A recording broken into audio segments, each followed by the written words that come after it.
नमस्कार दोस्तों, कैसे हैं आप लोग। यूपीएससी प्रिपरेशन स्ट्रेटजी पार्ट 2 में आपका स्वागत है। पार्ट 1 ऑलरेडी अपलोड हो चुका है। आपका बड़ा जबरदस्त रिस्पांस रहा। देखिए, जितनी मेरी औकात है उसके हिसाब से बहुत प्यार मिला इस वीडियो को। बहुत सारे लोगों ने अच्छे अच्छे कमेंट्स किए हैं।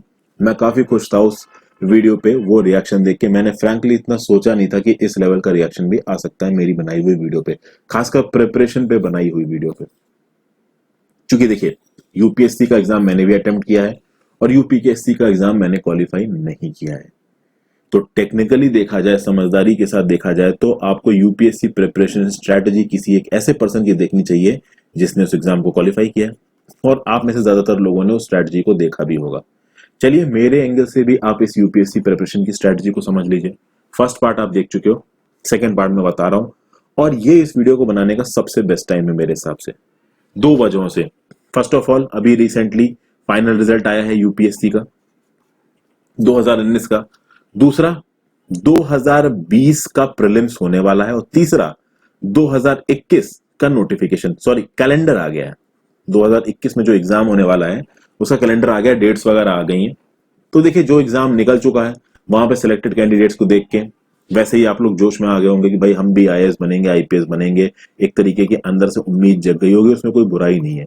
अगर आप इस हिसाब से सोच रहे हैं कि हम भी कुछ बड़ा बनेंगे, महत्वाकांक्षी हैं, ये एक बहुत अच्छी बात होती है। जो लोग 2020 की प्रिपरेशन कर रहे हैं, मैं उनको पहले बता चुका हूं कि अपने प्रीलिम्स की तैयारी पे पूरा फोकस करें। इस समय पे मेंस की तैयारी पे ध्यान मत दें, स्टैटिक किताबों को पढ़ने के ध्यान मत दें। जो कुछ भी पढ़ा है उसको रिवाइज करिए और ज्यादा से ज्यादा पेपर को सॉल्व करिए। बात करते हैं 2021 में जो एग्जाम देने वाले हैं, जो कि कैलेंडर को देख के उनके हार्मोन तेजी से दौड़ने लगे होंगे, एकदम एक्टिव हो गए हैं वो कि भैया 2021 में एग्जाम होने वाला है, अब तो हम बड़े होंगे। तो देखिए, आप लोग एक्टिव हो गए हैं और आपका एक्टिव होना बनता भी है। लेकिन आपके साथ एक और कम्युनिटी एक्टिव हो गई है, और वो कम्युनिटी है कोचिंग की कम्युनिटी। क्योंकि उस कम्युनिटी को पता है कि पैसा कमाने का समय भी यही है। अब पहली बात मैं आपको बता दूं कि मैं ये वीडियो पैसा कमाने के लिए नहीं बना रहा हूं।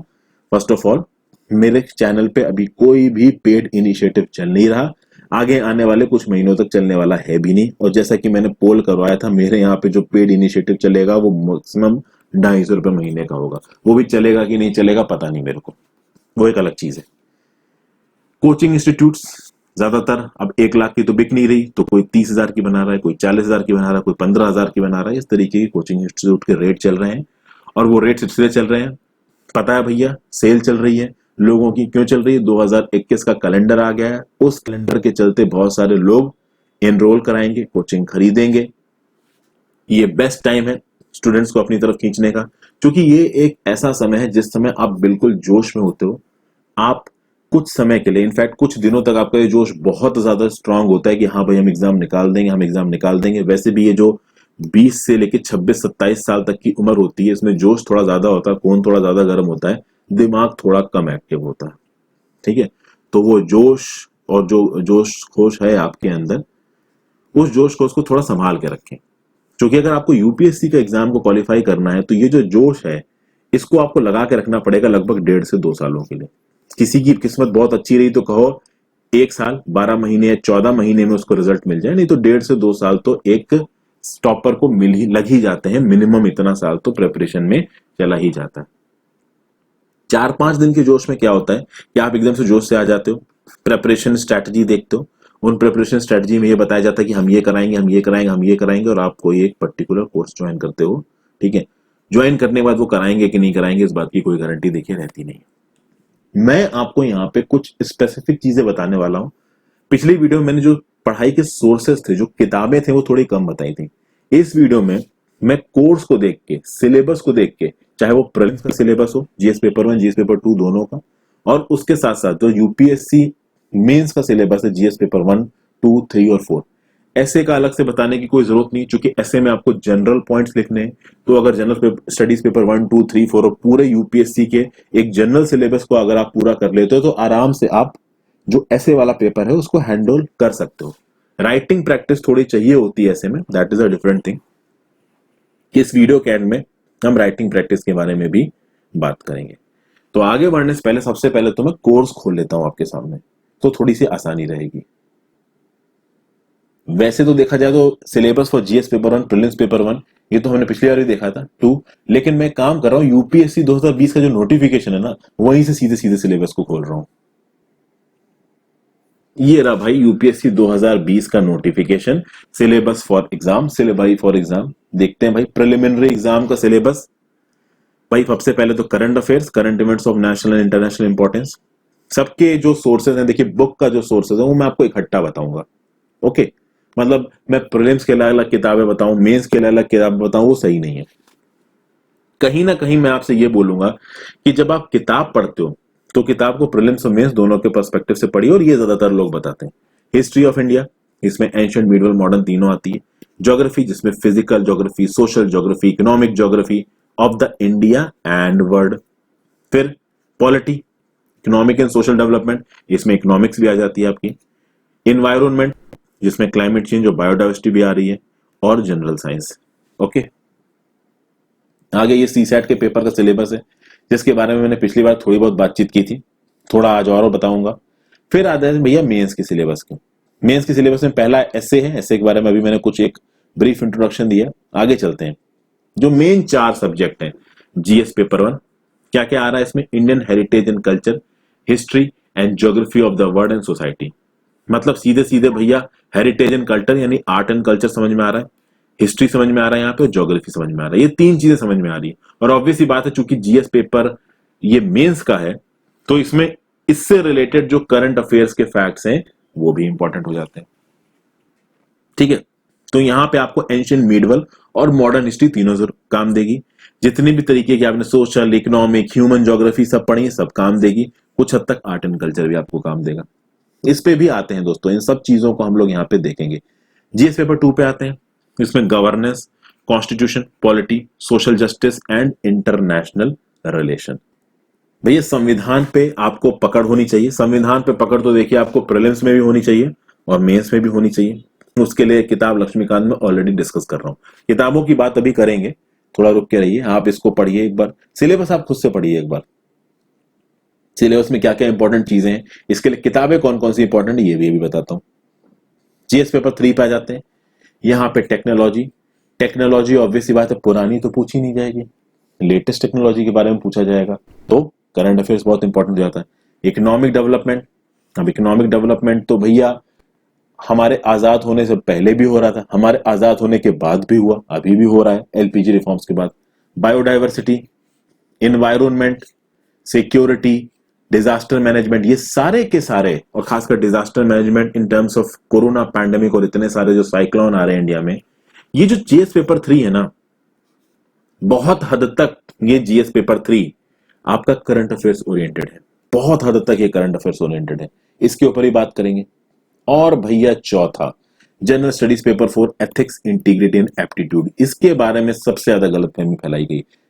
ठीक है, यहां पे देखिए किताबें पढ़ने पे जाओगे ना आप जीएस पेपर 4 की, तो आपको भैया ऐसे ऐसे ऑथर वहां पढ़ने को मिलेंगे ना, आपको लगोगे कि आप सोशियोलॉजिस्ट हो गए या पब्लिक एडमिनिस्ट्रेशन के एक्सपर्ट हो गए आप। यहां पे देखिए ethics and human interface, essence, determinants and consequences of ethics in human action, dimensions of ethics, ethics in private and public relationships, human values, lessons from lives and teachings of great leaders। तो great leaders important हो जाते हैं, great reformers, administrators, उनका thought process, कैसे वो lead करते थे, कैसे वो गवर्न करते थे, ये सब चीजें इंपॉर्टेंट हो जाती हैं। मॉरल और political attitudes, aptitude and foundation value of civil services, न केवल इंडिया में, दुनिया भर की सिविल सर्विसेज कैसे काम करती हैं। वीकर सेक्शंस की तरफ एम्पैथी कैसे रखनी है, इमोशनल इंटेलिजेंस का कंसेप्ट क्या कहता है, और यहाँ पे थ्योरेटिकल इमोशनल इंटेलिजेंस भी पढ़ना है आपको, केवल प्रैक्टिकल इमोशनल इंटेलिजेंस नहीं पढ़ना है आपको। मॉरल थिंकर्स और फिलोसफर्स दुनिया भर के क्या सोचते हैं, क्या क्या कोट्स हैं अलग अलग मॉरल थिंकर्स फिलोसफर्स के, सोक्रेट्स क्या बोल के गए, जीन्स जैक्स रूसो क्या बोल के गए, महात्मा गांधी जी ने क्या बोला, ये सब चीजें आ गई। फिर public civil services values and ethics in public administration, probity in governance, concept of public service. आप जब इसके सिलेबस को देखोगे ना, चाहे वो किसी भी जीएस पेपर का सिलेबस हो, सिलेबस इतना ज्यादा ब्रॉड है ना कि आप इसकी कोई बाउंड्री सेट ही नहीं कर सकते। इसीलिए मैं आपको बताता हूं, यूपीएससी सिविल सर्विसेज में कोई टॉपर या कोई भी पर्सन आपसे ये कह रहा है ना आप ये किताब पढ़ लो और इस किताब से आपका सिलेक्शन हो जाएगा, मेरे हिसाब से ये बात देखिए सही नहीं है। लेकिन मैं ये आपसे कहने की कोशिश नहीं कर रहा हूं कि आप किताब मत पढ़ो। Any one book is not enough to qualify civil services. मैं आपको बताता हूं क्यों, इस सब चीज के बारे में मैं यहाँ पे आपको इंफॉर्मेशन दूंगा। अब यहाँ पे हम लोग जो अपनी ये प्रिपरेशन है इसको थोड़ा तोड़ते हैं। यहीं पे मैं कहीं छोटी सी जगह ढूंढता हूँ, वापस उस पे पीपीटी पे नहीं जाता हूँ। मैं बात करता हूं आपसे पॉलिटी की, सब्जेक्ट वाइज यहां पे बात करेंगे।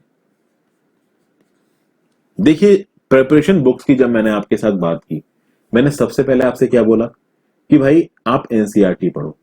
तो भैया छठे क्लास से लेके 12वें क्लास तक की आपकी पॉलिटी की जो भी एनसीईआरटी है इसको आप पढ़िए। अभी तक मैंने छठे, सातवीं और आठवीं कक्षा की पॉलिटी बनाई है, आगे क्लासेस की भी मैं पॉलिटी बनाऊंगा। उस पॉलिटी को पढ़ो। अब उस पॉलिटी को आप किस सरकमस्टांस में पढ़ो। मैं आपको लक्ष्मीकांत भी पढ़ा रहा हूं, ठीक है। अगर लक्ष्मीकांत पढ़ते वक्त आपको बिल्कुल पूरी तरीके से समझ में आ रही है और आपके पास समय नहीं है तो आप पॉलिटी के एनसीईआरटी स्किप कर सकते हो।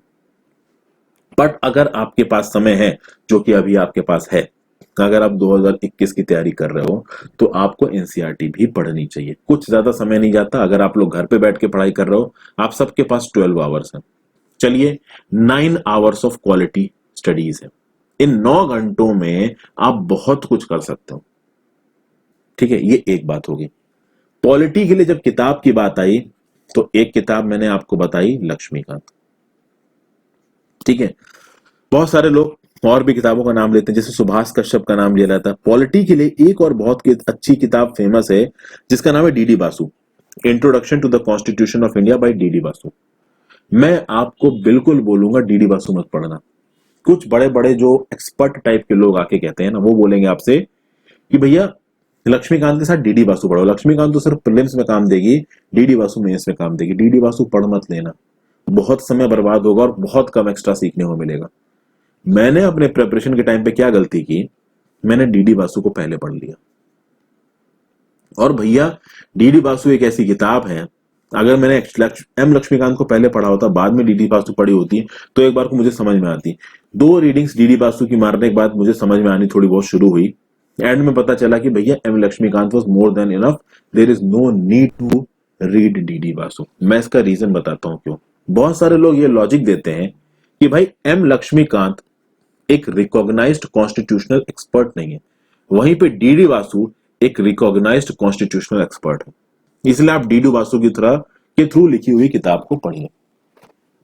मैं आपसे एक चीज कहूंगा, जो ये यूपीएससी की पढ़ाई है ना, ये एक स्पेशलिस्ट पढ़ाई नहीं है, ये एक जनरलिस्ट पढ़ाई है। ये एक जनरल पेपर है, इसको जनरल पेपर की तरह अप्रोच करिए। स्पेशलिस्ट अप्रोच में यहां मत जाइए। आप एक ऐसे एग्जाम के लिए कंपीट करते हैं जहां पे आपसे हर डोमेन की नॉलेज को एक्सपेक्ट किया जाता है। आपसे ये नहीं बोला जाता है कि आपको नॉलेज रखनी ही रखनी है। DD Basu is a specifist book. एकदम आपको बहुत ज्यादा डीप में घुसना है तो आप डीडी बासु पढ़िए, नहीं तो मैं बोलूंगा छोड़ दीजिए। M Laxmikanth is more than enough to fulfill your requirement. अब जैसे मैं हूं, बहुत सारे लोग बोलेंगे कि भैया मैं क्या पढ़ाऊंगा, मैंने तो एग्जाम भी क्वालिफाई नहीं किया, तो मैं आपको कैसे पढ़ा सकता हूं। बिल्कुल सही बात है, लेकिन मैं आपको काम की चीजें तो देखिए बता ही सकता हूं, और काम की चीजें ही मैं आपको बता रहा हूं। भले ही एम लक्ष्मीकांत एक एक्सपर्ट नहीं है, but this book is more than enough. तो पॉलिटी के लिए एम लक्ष्मीकांत पढ़ते रहिए।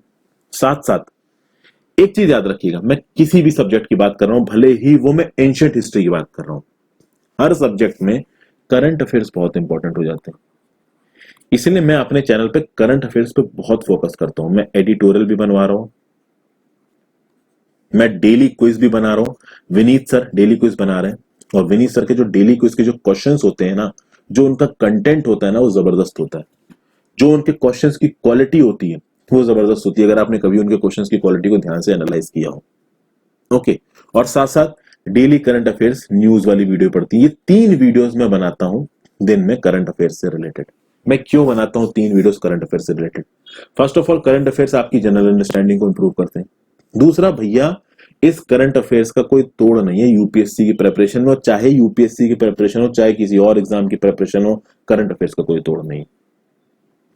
हर एग्जाम के साथ करंट अफेयर्स जुड़ा हुआ है, पॉलिटी के साथ तो जुड़ा ही हुआ है। इवन हिस्ट्री जैसे स्टैटिक, अब हिस्ट्री तो बदल नहीं रही, हिस्ट्री तो हिस्ट्री है ना, जो हो चुका है वो हो चुका है, लेकिन हिस्ट्री जैसे टॉपिक के साथ भी करंट अफेयर्स जुड़ा हुआ है।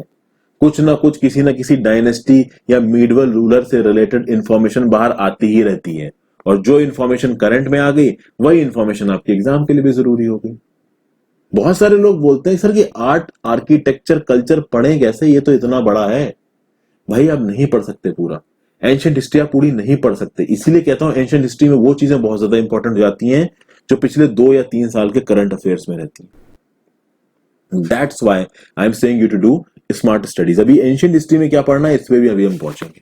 तो पॉलिटी के लिए M Laxmikanth plus current affairs, बाकी सब छोड़ दीजिए। हाँ हो सके तो 6 से 12 की पॉलिटी किताब जरूर पढ़ें एनसीईआरटी की। और आप बोलोगे कौन सी पुरानी या नई, भैया जो अभी एनसीईआरटी की वेबसाइट पे किताब अपलोडेड है वो पढ़ लो।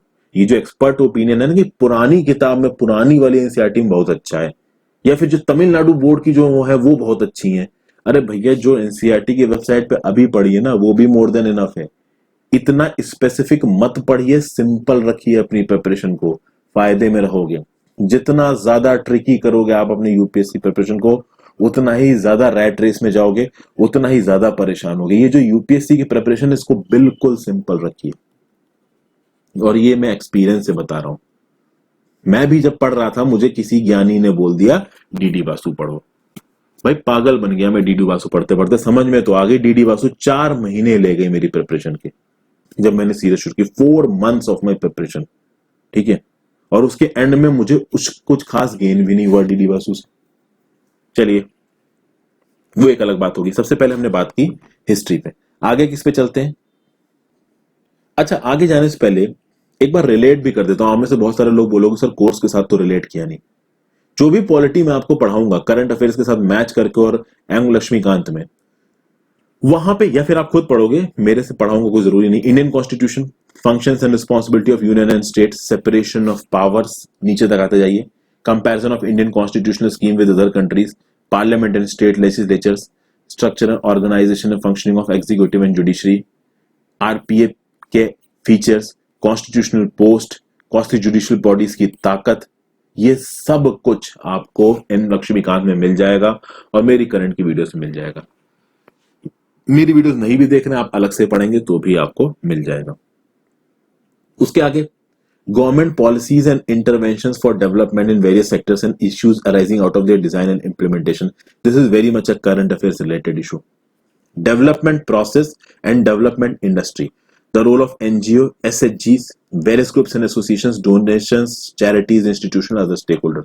ये अब हम थोड़ा पॉलिटी के सिलेबस से बाहर निकल रहे हैं, क्योंकि देखिए अगर आप जनरल स्टडीज पेपर 2 की बात करो तो गवर्नेंस, कॉन्स्टिट्यूशन, पॉलिटी के अलावा भैया सोशल जस्टिस भी आता है। Social justice is a very important सब टॉपिक ऑफ करंट अफेयर्स। तो ये जो चीज आपको नजर आ रही है ना यहाँ पे, welfare schemes for vulnerable sections of population bye centre and states, फिर issues related to development and management of social sector services relating to health, issues related to poverty and hunger, aspects of governance, transparency and accountability, e-governance, role of civil services in democracy, ये भैया सब कुछ current affairs में, सब कुछ current affairs में। और finally हम लोग पहुंचते हैं इस हेड में इंटरनेशनल रिलेशंस पे, India and it's neighbourhood, bilateral, regional, global groupings, effects of policies and politics of developed and developing countries on India's interest, Indian diaspora, Indian international institutions, agencies and fora, their structure, mandate, सब कुछ international relations में आता है और सब कुछ current affairs के through cover होता है। जीएस पेपर 2 का आप देख लीजिए, पॉलिटी का जो स्टैटिक हिस्सा अगर हटा दो तो पूरा का पूरा पेपर कहां पहुंच गया, करंट अफेयर्स में। एडिटोरियल और जो मेरे डेली न्यूज वाली वीडियो यही उसको पूरा कंप्लीट करा सकते हैं, बशर्ते आपके पास एक अच्छे नोट्स होने चाहिए। कोई भी सोर्स रेफर करिए, किसी भी जगह से पढ़िए, कोई भी पीडीएफ को पढ़िए, आप अपनी प्रिपरेशन को सिंपल रखिए। ये जितना भी सिलेबस आपके सामने है इस सिलेबस को 4-5 बार देखिए। ये सिलेबस आपको बहुत मदद करेगा चीजों को सेग्रीगेट करने में, क्योंकि जब आप करंट अफेयर्स पढ़ रहे हो ना, एक्चुअली में आपको ये बात पता होनी चाहिए कि ये कौन से पेपर में आएगा। मैं जब अपनी जनरल ये जो करंट अफेयर्स की वीडियो रोज की अपलोड करता हूं, मैं आपको बताता भी हूं कि पेपर 3 में काम आएगा या पेपर 2 में काम आएगा। इसकी बात की। अब चलते हैं हिस्ट्री पे। जब हिस्ट्री पे पहुंचे दोस्तों तो एंशिएंट हिस्ट्री भी आ गई, मिडिवल हिस्ट्री भी आ गई, मॉडर्न हिस्ट्री भी आ गई। भैया मॉडर्न हिस्ट्री के लिए स्पेक्ट्रम है और एनसीईआरटी है। एनसीईआरटी तो खैर एंशिएंट, मिडिवल, मॉडर्न तीनों के लिए है। Spectrum is more than enough for modern history अगर आपने एनसीईआरटी देख रखी है। और एनटीईआरटी 6 to 12 आपको एंशिएंट और मीडवल दोनों में बहुत ज्यादा मदद करेंगी। एंशिएंट से रिलेटेड जो वन लाइनर एमसीक्यू पूछे जाते हैं यूपीएससी प्रीलिम्स में, ज्यादातर केसेस में 99% केसेस में वो एनसीईआरटीज में होते हैं, बट कुछ इस तरीके से होते हैं कि वो नजर नहीं आते। समझ गए? तो भैया spectrum for modern history, a brief history of modern India spectrum, जो कि मैं कवर करा रहा हूं, क्योंकि मैं जो स्पेक्ट्रम पढ़ा रहा हूं उसमें स्पेक्ट्रम के कंटेंट के साथ मैं अपने वैल्यू एडिशंस भी कर रहा हूं, जो विपिन चंद्रा की इंपॉर्टेंट चीजें हैं वो भी डिस्कस कर रहा हूं। अभी कुछ जगहों पे आप देखोगे कि भैया मॉडर्न हिस्ट्री को प्रिपेयर करने के लिए जो बुक्स बताई गई उसमें यह भी बताया गया इंडिया स्ट्रगल फॉर इंडिपेंडेंस और इंडिया आफ्टर इंडिपेंडेंस। अब अगर आप इन किताब की मोटाई देख लोगे जाके ना तो दिमाग खराब हो जाएगा, इतनी मोटी किताब है भाई, कब तक पढ़ोगे और कितना पढ़ोगे। मीडिवल इंडिया की बात की जाए तो सतीश चंद्रा करके कुछ किताब बताते हैं लोग। अब अभी के लिए मैं आपसे ये नहीं करूंगा कि आप सतीश चंद्रा खरीद के पढ़ लो। एंशिएंट इंडिया की बात की जाए तो एक किताब का नाम लेते हैं R S Sharma, ancient India. तो एंशिएंट इंडिया के लिए आर एस शर्मा का नाम लिया जाता है, मीडिवल इंडिया के लिए सतीश चंद्रा का नाम लिया जाता है, और भी कुछ किताबें हैं। एक किताब है a history of ancient and early medieval India, ये उपेंद्र सिंह की किताब है। फिर एक किताब है from Plassey to partition and after by Shekhar Bandopadhyay. भैया इतनी किताबें कहां तक पढ़ोगे, इसलिए अभी के लिए मैं आपको सजेस्ट करूंगा कोई किताब मत पढ़ो। तो आप बोलोगे पढ़ो क्या सर? भैया सबसे पहले खत्म करो 6ठी से लेके 12वीं की एनसीईआरटी, और जब आप एनसीईआरटी पढ़ रहे हो ना उस एनसीईआरटी में लिखे हुए एक एक शब्द के मतलब को समझो।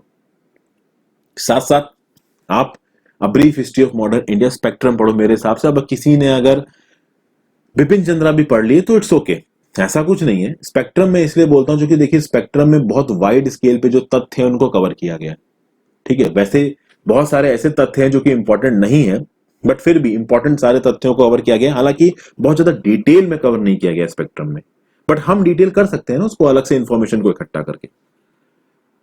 तो अभी के लिए मैं आपको हिस्ट्री में क्या सजेस्ट करूंगा कि भैया आप a brief history of modern India Rajiv Ahir, और उस पे जाने से पहले 6ठी से लेके 12वीं की एनसीईआरटी, और एनसीईआरटी का एक एक शब्द आप कवर करिए।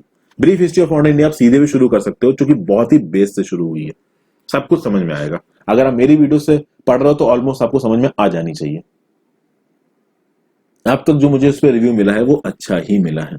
उसके बाद अगर आपके पास समय बचता हो, मैं आपको एक चीज बता दूं, अभी से अगर आप एक कंसोलिडेटेड तरीके से अपनी तैयारी शुरू करते हो ना, 6ठी से लेके 12वीं तक की हिस्ट्री, उसकी एक एक लाइन के मतलब को तोड़ना और brief history of modern India spectrum को खत्म करने में अभी से कम 6 महीने लगेंगे, क्योंकि आप सिर्फ यही थोड़ा पढ़ रहे हो, आपको पॉलिटी भी पढ़नी है भाई, इन्वायरमेंट भी पढ़ना है, डेली की बेसिस पे करंट अफेयर्स भी पढ़ने हैं, अपना ऑप्शनल भी पढ़ रहे होगे, आप सिर्फ हिस्ट्री से ना पढ़ने बैठ जाओगे। तो अभी से 6 महीना ही आपको इतना कवर करने में लग जाएगा। इन 6 महीनों को पढ़ने के बाद आप चाहो तो मीडिवल हिस्ट्री के लिए सतीश चंद्रा पे आ सकते हो और एंशिएंट के लिए आर एस शर्मा पे जा सकते हो, पर इन पे जाने से भी पहले बहुत बार सोचना, क्योंकि इन किताबों में बहुत से ऐसे फैक्ट्स हैं जो यूपीएससी के लिए इंपॉर्टेंट नहीं है, ठीक है। They are not important for UPSC. आपको क्या क्या पढ़ना है? The things that are important for UPSC. हाँ, आप एक हिस्ट्री के इंथुजियास्ट हो, अपनी नॉलेज को बढ़ाने के लिए पढ़ रहे हो, पेपर से ज्यादा आपको नॉलेज बढ़ाने में इंटरेस्ट है, तो आप पढ़ लीजिए, फिर तो बहुत सारी किताबें हैं भैया, सारी किताबें आपके काम की हैं। मैं एंशिएंट, मिडिवल, मॉडर्न तीनों सिलेबस आपके लिए कंप्लीट कराऊंगा। अभी के लिए मैं मॉडर्न खत्म करवा रहा हूँ, इसके बाद एंशिएंट मिडिवल भी कराऊंगा। एक दो लोगों से मेरी बात हो रही है, उन्होंने बोला कि सर ट्रायल बेसिस पे हम भी कुछ कंट्रीब्यूट करना चाहते हैं, वो अपने अपने फील्ड में एक्सपर्ट हैं, एक मैम है, एक सर है, तो वो शायद अपनी वीडियोस मुझे देंगे तो मैं वो भी अपलोड कर दूंगा, शायद आपको कुछ मदद उन वीडियो से भी मिल जाए। मैं तो देखिए बनाऊंगा ये आपके लिए फ्री ऑफ कॉस्ट। तो ये मेरी आपको राय है। बहुत सारे लोगों की राय होगी ये किताब पढ़ लो, ये किताब पढ़ लो। अब यार सतीश चंद्रा और मीडिवल हिस्ट्री की 2-3 और फैसिनेटिंग किताबें मैं आपसे बोल दूं और बोलूं पढ़ लो भाई, तो आपका तो समय वेस्ट होगा ना। मुझे तो ये भी देखना है कि आपका समय यूटिलाइज हो रहा है कि नहीं हो रहा है। मुझे ही बोला गया था इन किताबों को पढ़ने को, मैंने सीधे ही किताबें पढ़नी शुरू की, एनसीईआरटी पढ़ी नहीं, मेरे को समझ में नहीं आई, बहुत सारा टाइम बर्बाद हो गया। आपके साथ ऐसा ना हो इसलिए मैं आपको ये आइडिया दे रहा हूं। उसके बाद भाई आती है वर्ड हिस्ट्री। अब वर्ड हिस्ट्री बड़ा कंट्रोवर्शियल है अगर यूपीएससी की बात की जाए। वैसे तो देखिए वर्ड हिस्ट्री बहुत इंटरेस्टिंग है, मजा आ जाता है वर्ड हिस्ट्री को पढ़ने में, लेकिन अब वर्ड हिस्ट्री के क्वेश्चंस कभी कभी तो ऐसा देखा गया कि आए ही नहीं जीएस पेपर 1 में। भाई लोग वर्ड हिस्ट्री चार्ट के बैठे, क्वेश्चंस आए ही नहीं। अब कोचिंग इंस्टीट्यूट्स में जाओगे या किसी एक्सपर्ट से, वो पूछेगा भैया नॉर्मल लोए की एक किताब आती है मास्टरिंग मॉडर्न वर्ल्ड हिस्ट्री, उसे पढ़ लो। मास्टरिंग मॉडर्न वर्ल्ड हिस्ट्री की जरा नंबर ऑफ पेजेस देख लेना, जाके चक्कर आ जाएंगे नंबर ऑफ पेजेस देख के। इतनी बड़ी किताब है, कैसे खत्म करोगे? Not possible.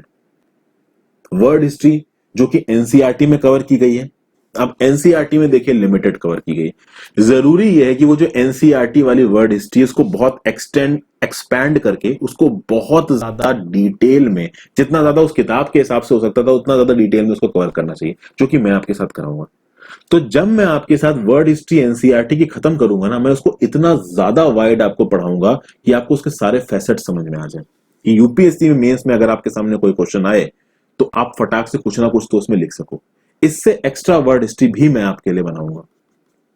लेकिन भैया नॉर्मल लोए जैसी किताब मैं आपको सजेस्ट नहीं करूंगा पढ़ने के लिए, बहुत बड़ी किताब है भैया, कितना पढ़ोगे?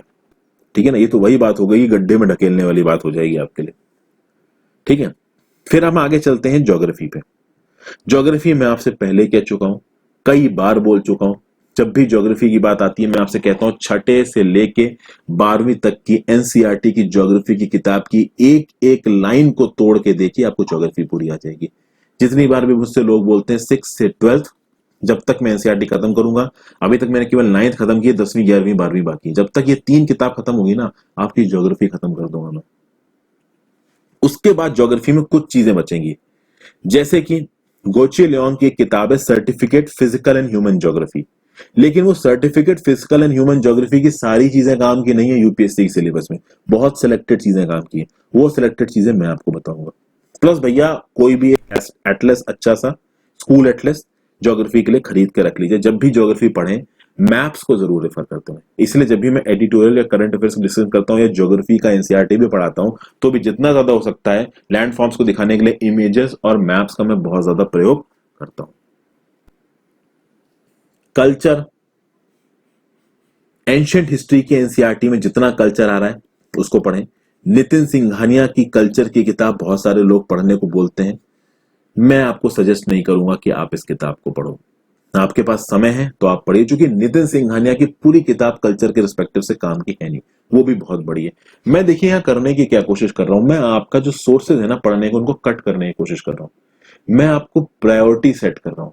मैं ये जो चीजें काट रहा हूं ना आपके लिए, मैं जितनी चीजें आपको इंपॉर्टेंट बता रहा हूं आप पहले वो पढ़िए, उसके बाद अगर आपके पास खुद से समय मिलता है आप बिल्कुल पढ़िए। अब आपने सब कुछ अगर पढ़ लिया तो आप नॉर्मल लोए पढ़िए, वर्ड हिस्ट्री के बिल्कुल पढ़िए अगर आपके पास समय हो तो। क्योंकि मैं जब पढ़ रहा था तो मैं ये देख रहा था कि भाई ये सब पढ़ने का समय था नहीं मेरे पास, बहुत सारा समय तो मैंने इन डाइवर्सिफाइड सोर्सेज को पढ़ने में लगा दिया, जो कि मैं एक इंपॉर्टेंट चीज के लिए यूटिलाइज कर सकता था।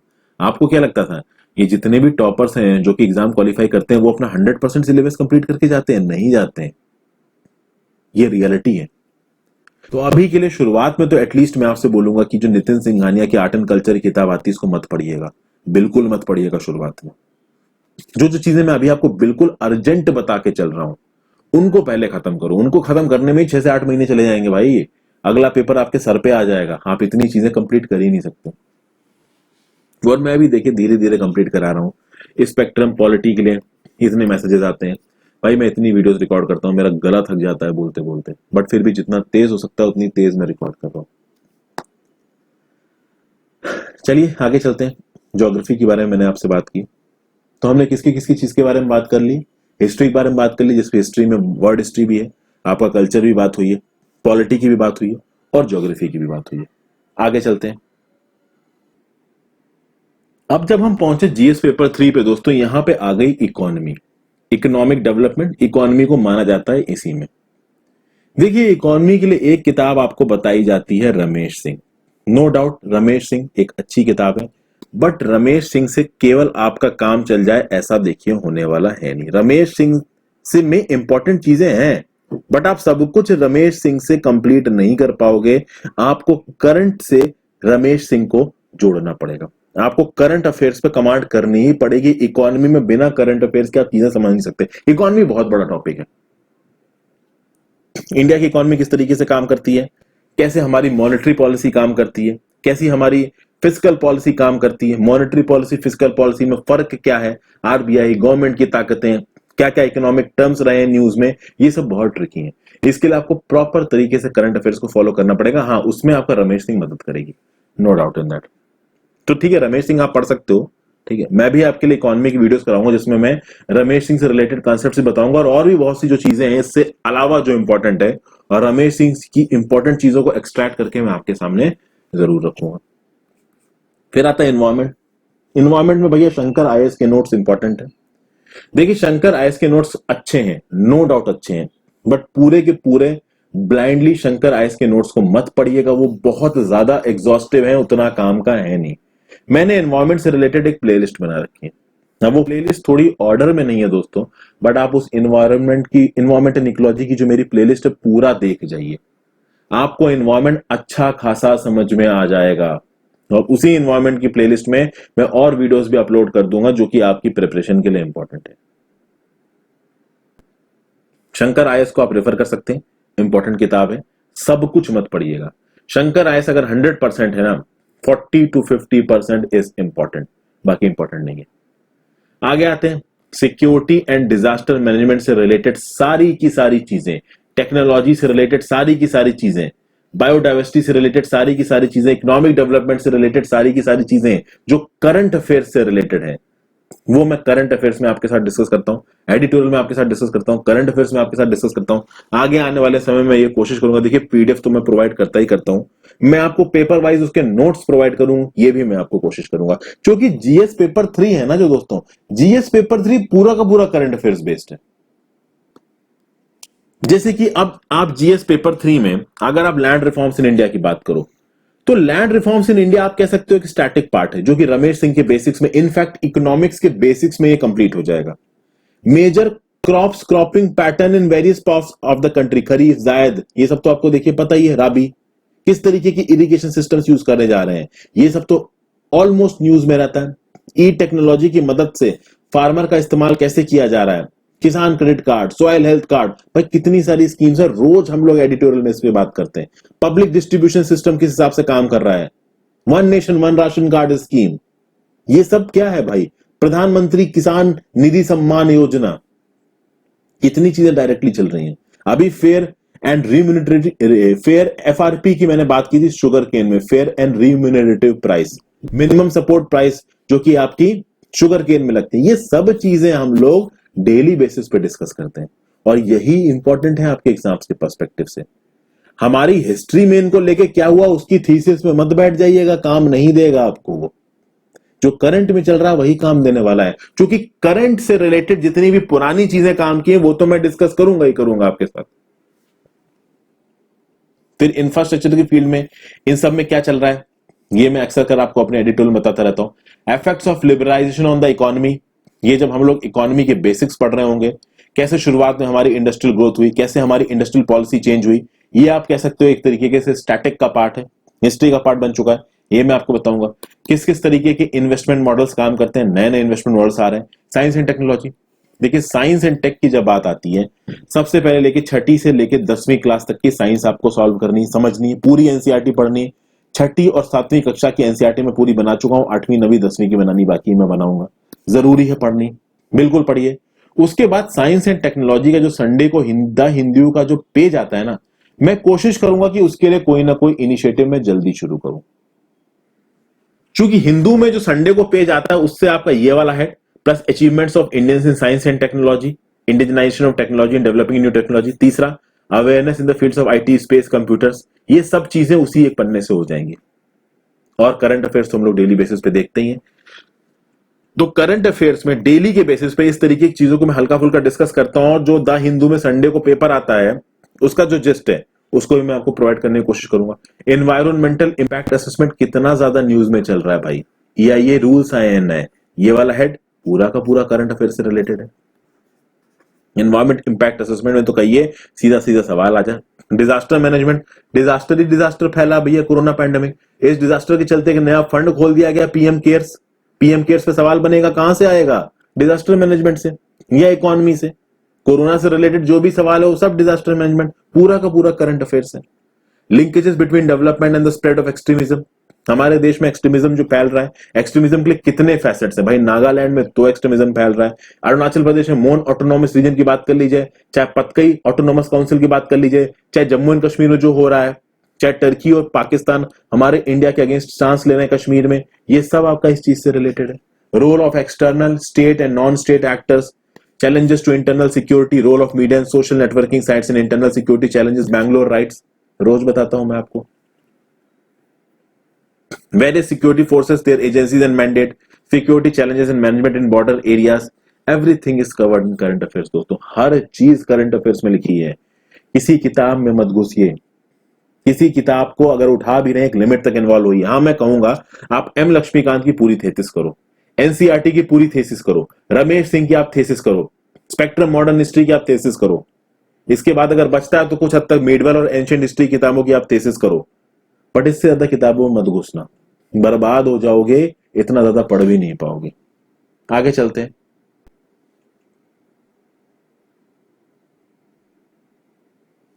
भाई एथिक्स के लिए अगर बात की जाए तो अब सुब्बा राव करके किताब एथिक्स इंटीग्रिटी एंड एप्टीट्यूड की, पीएन रॉय चौधरी करके किताब। अब देखिए मैं आपको बहुत फ्रैंकली बता रहा हूं दोस्तों, ये किताब मैंने नहीं पढ़ी है। ये जो आपकी सुब्बा राव एंड पीएन चौधरी वाली जो किताबें हैं ये मैंने नहीं पढ़ी हैं, ठीक है।